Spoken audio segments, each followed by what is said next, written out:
Welcome. You might have noticed a little change of scenery.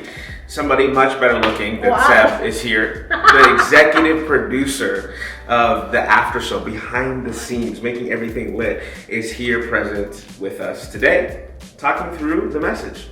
Pastor Seb preached this Sunday, and he's not here right now because, well, let's not talk about it right now. No, just kidding. He couldn't be here right now, but he's here with us in spirit. Actually, he's right here, I think, after edits.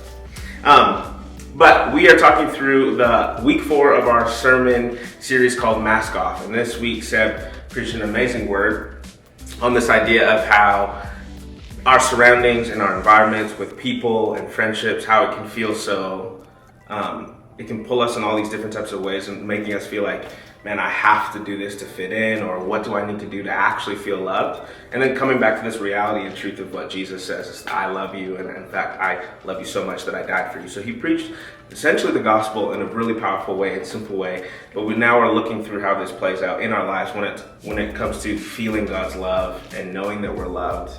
And so we have some questions that we want to chat through. Let's do it. So Pastor Jess, have you ever sought to fit in with those around you? Why or why not? Yeah, I feel like I've always had this problem of like always just wanting to be friends with everybody, and I would do whatever it would take to like be part of like the it group or the popular kids or whatever. Because I remember in high school, like all I ever wanted was to be like liked. And so I would join sports teams just so I could be part of the sports group. Totally. I would join the choir, like I would actually join like music and choir just to be part of the band kids. Yeah. Just because it was like we had a common language. I joined leadership because I just like wanted more friends. Like I just wanted to fit in. I just wanted to fit in every clique possible, totally. Especially in high school. Just because it was just like if I joined as many cliques as possible, I won't feel like left out or like even just like bullied or that kind of thing. It was like almost like a safety thing. Yep. And so yeah, like that was kind of like a problem that I had in high school. And I mean, like even to this day, I still feel like I constantly try to like morph myself. Like even just like to the point where it's like I have to match energy with people sometimes. I'm like, even though like I like it seems like I'm extroverted sometimes, but I'm like actually like the biggest introvert. But like, so funny. Whenever around people like you, I'm like, let's go. Feel alive. But when I get home, it's just like I'm dead. I'm gonna go to sleep. I'm gonna like, leave me alone. I'm gonna sleep for the next 3 days. So yeah, it's kind of like my experience, I guess, like growing up, and I'm still like navigating that. But yeah, it's tough. I'll tell you that. Like even when you're in your mid-20s, you'll still feel like you have to try to fit in with people, especially working with people who are older than you. Mm-hmm. And you like constantly want to be able to like prove yourself. And like I'm not a kid. Like don't treat me like a kid. I'm on equal footing with you, but it's like you're constantly having to like prove yourself. So all through seasons of life, I actually didn't realize that because we didn't talk about this before, but I didn't realize I resonate with that so much. It was very, very similar for me in high school, and even now, just like all the different friend groups, you want to be friends. There's the desire to be liked by people. And you find yourself in all these different, like I had this all through high school. People would ask, like, even now people ask, like, who are your best friends? I'm like, I don't know, because I want to be friends with everybody. And then you're part of a circle, and it's like, when you look backwards, I mean, for me at least, I'm like, oh, what I was willing to do to be a part of that group. And some of the things, like you can say, you benefit from this. You're like, I've got to partake in all these different things. But then there's all the other side of things where it's like you do other things that you wish you didn't do to fit in with people. And I can look back and be like, man, like I wish I didn't talk like that or act like that or do that thing in order to like... I wish I didn't go to that party. Yeah, that one party, that one time. Anyways, but I'll let you ask me.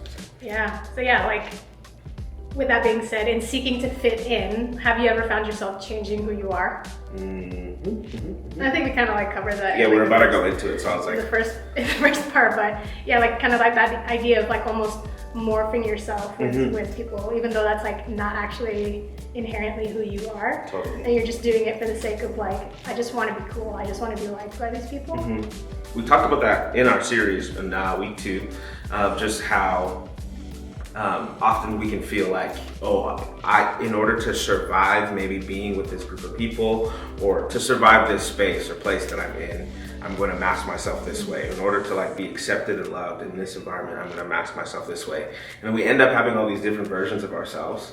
And then what begins to happen is simultaneously, subconsciously, slowly, when we come back to take inventory of our heart or our life or our identity, we're like, man, who am I? Because I've spent so much time projecting or overcompensating with all these different versions of myself that I found myself in a place where I don't know who I am. And so nobody like tries to change themselves. They're not like, oh, I'm gonna change myself. It's just what I feel like I have to do to survive in that environment. Yeah. But then when I look back, I'm like, man, like, okay, well, God, like, am I loved by you? Like, I don't know who I am. Like, I don't know what you've called me to do. And we feel disconnected from these truths that God is speaking over us.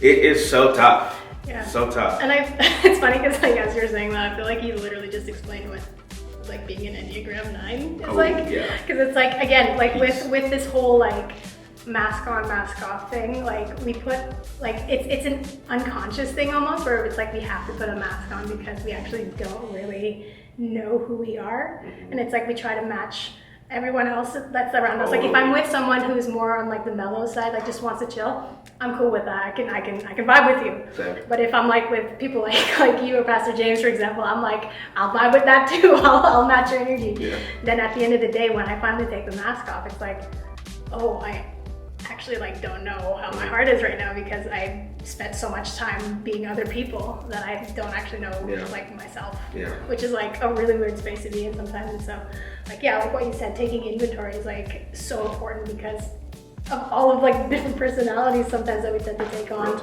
and like fitting in with other people. But have you ever found yourself in those places, like in the moments, I guess, taking inventory, processing, finding it hard to like, I feel like I almost feel guilty saying this as a Christian, but like struggling to believe that God loves you?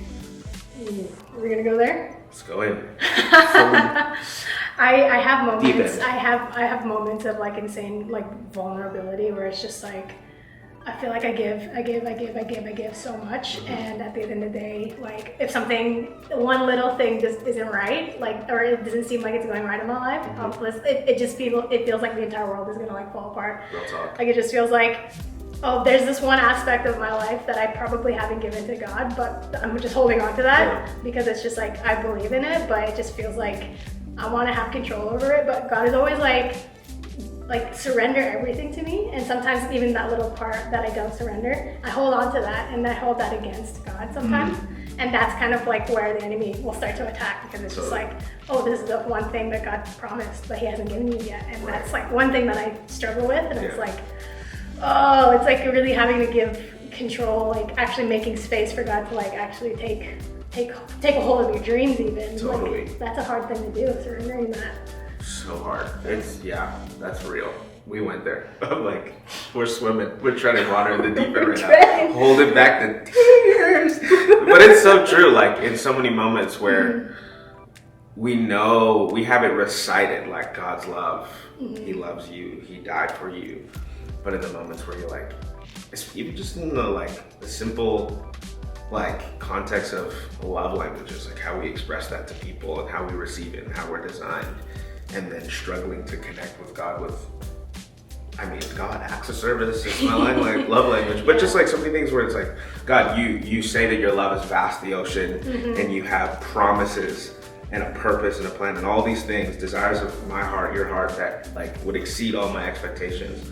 And whatever, we can like align with all different types of dreams and visions and stuff, but like sometimes just the stuff that's closest to us, and feeling like if it was something that was taken away, or that something is not even that everybody else around you is getting but you're not getting, it's just like, okay, yes, God, you're faithful, yes, God, you're good. And we always come back to that place of like, God, the fact that there's breath in my lungs and there's blood in my veins, God, you're good. But it's such a wrestle sometimes of like, what if I'm just like, I have that thought, like, maybe, what if I'm just playing the story in my head? What if like this is something that God's actually not gonna give me? Or like, what if he doesn't actually love me? And then that's, like you said, the enemy's like, oh, emotional playground, let me go play. And like start to put Poke. That's not a word. Poke.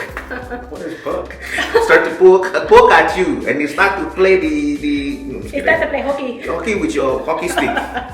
Anyways, it's just like, yeah. Yeah, and even just like, with like even with God's love, like if you thought like relationships and intimacy was like a hard thing to get into your teens, like, oh man, imagine what it's like even being in your mid-20s, because we're in our mid-20s, and even this is something that we still struggle with, is just like intimacy, even like with like other people, like in terms of relationships. But like if we're not able to give our intimacy to God first, how can we expect to like give that to other people? Totally. And so that's something that I'm also kind of like, even for myself now that I'm like wrestling with, it's like, I mean, obviously like my biggest desire is to like obviously have a family, like have a relationship and that kind of thing, but unless I can get to that place of like security and intimacy with the Father, I can't expect to like give that or get that from someone else. Oof, that'll preach. That is, talk about surrender. Jess is on a whole nother like realm of surrender, guys. Yeah, it's such an interesting thought, because Paul talks about this idea in Romans that Seb preached about, Romans 8, about how like nothing can separate us from the transportive power and love of Jesus. And so in that aspect, in that reality, still with the tension of, God, I'm not seeing this in my life, but also with the call of how we're supposed to love people. Because like you said, like, okay, this is my desire, but until I can get to this place with the Lord, I can't expect that. But then how do we wrestle this, Jess? How do we, in that tension, how do we still approach others with the love of Jesus in the wrestle of struggling with the love of God in our lives? Like, what's the tension? Do we still do it? Or do we wait till we've fully received it or seen it? Or do we like, what's the tension there? Yeah, and yeah, that's a good word, like tension, because like it's always going to be a tension. I feel like I always think about like there's always like a weird conversation with like putting others first above yourself, and like obviously there's like some kind of like balance that you need to have within that. But for me, like naturally my inclination is to like ensure that other people feel safe around me, other people feel loved around me, even though I myself might not be feeling that way. That's obviously something that's like I've got to deal with the Lord on my like separate time with Him. But I don't want to be projecting that onto other people, right? Because that's not the heart of God. Like the heart of God is to like make sure that people know that they're loved and that they're known and they're seen. And like again, the whole point of like Jesus dying on the cross was for every single one of us, regardless of even like how we view our relationship with Him. Like even us. Well, I was having a conversation with a friend a really long time ago, and she brought up a really like haunting idea. It's just like, can you imagine dying for somebody who might not even love you back? Yeah. And so I think about like when Jesus died on the cross, He really died for everybody, regardless of like how they would, like if they would ever love Him back. They might not. And that's kind of like what's haunting to me, is like I just want to make sure that like every person that I know actually understands and receives the love of Jesus because of like what He did for us. Yeah. Like that's no small feat. No. And so yeah, like when Paul talks about like there's nothing that can separate from the love of like separate us from the love of God, like he really means that. Like He wouldn't just send His Son to die for us for no reason. Yeah. And to send His Son to die for people that won't even love Him back, it's like it's another level to like thinking of like what the love of Jesus can do. Yeah. And there's so much even in just all of that, just a greater perspective and greater measure of understanding of God's love. Personally, even just recognizing that, hey, man, there's some things in my life that, like, man, I'm not feeling or not seeing. There's some fruit that I'm waiting for, praying for, that I'm not seeing. There's some seeds that are planted that I'm watering and hoping to see the fruit, and I'm not seeing it. But yet God, regardless of any of that, gave 100% to mankind. And even like not even knowing if like I'm saying, like I planted a seed, but whether there was seed there or not, He's like, on just a maybe, I'm going to give my life and pay the ultimate price. There's like it's not a shame or a condemnation, because I know sometimes we got to be careful, like we can get into like well, fine, because I'm a Christian, this is just what I have to do, and then we end up neglecting ourselves and all this stuff, and that's not what it is. But there's like there's a depth of compassion and like, what's the word I'm looking for? Just like this like holy divine conviction that like moves me to action of like, man, God, if you're willing to do that for me, like let me position myself in a way and say, God, whatever this is like that I'm desiring, I trust you with it. It just like empowers me to be like, I want to love people well. And in that place, I think there's so much breakthrough of how we experience God's love.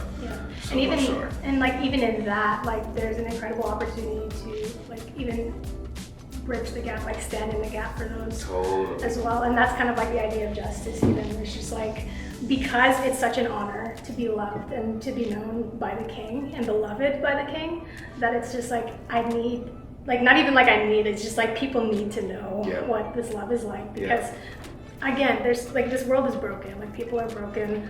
And we're not saying that like as a bad thing, but it's just like we realize how broken we are and how much we need Jesus in our lives and the love of Jesus.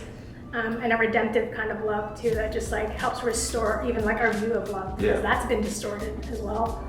And so like there's an incredible opportunity there to just like stand in the gap for those. Like I'm always thinking about like my extended family and the things who don't know Jesus, and I'm like, oh man, like if you knew, like my heart is just so torn, and it's just like it drives me even more to like share the love of Jesus with people and to pursue Him. Like, God, fill me up, like remove that. I find myself praying that prayer more now, of understanding His love in that way. When you see the areas of brokenness in family and friends, it's like, okay, God, whatever desires of me that might like hold me back or limit me, like get it out of the way so that you could fully move through me. It's just it's like a raw place. Like you said, like, God, just know my heart, but it pushes you closer to the Father and just teaches us so much more about His love. This is like, I'm like, we could go on so much long, but I hope that you guys are encouraged by this conversation and that you dive in even deeper into this conversation and talk through this idea of, man, knowing that we're loved by God and showing the world that desperately needs Jesus, the love of Jesus, and how we can do it. There's this quote by someone way smarter than anyone I know. I don't know who it is. They said, they said, no one has seen God, but if we love people, we'll see Jesus. And so this week in your house parties, in conversation with your leaders, students, or friends, or parents, just dive into this idea. Invite the Holy Spirit into this space and just ask Him to reveal His heart to you, reveal things, and how we can partner with the Holy Spirit in being the hands and feet of Jesus in our world, in our city, in our schools, in our nation, because we need Jesus personally, but also the world needs Jesus. So we love you guys. Thanks for tuning in to the Aftershow. Have an amazing week. Love you.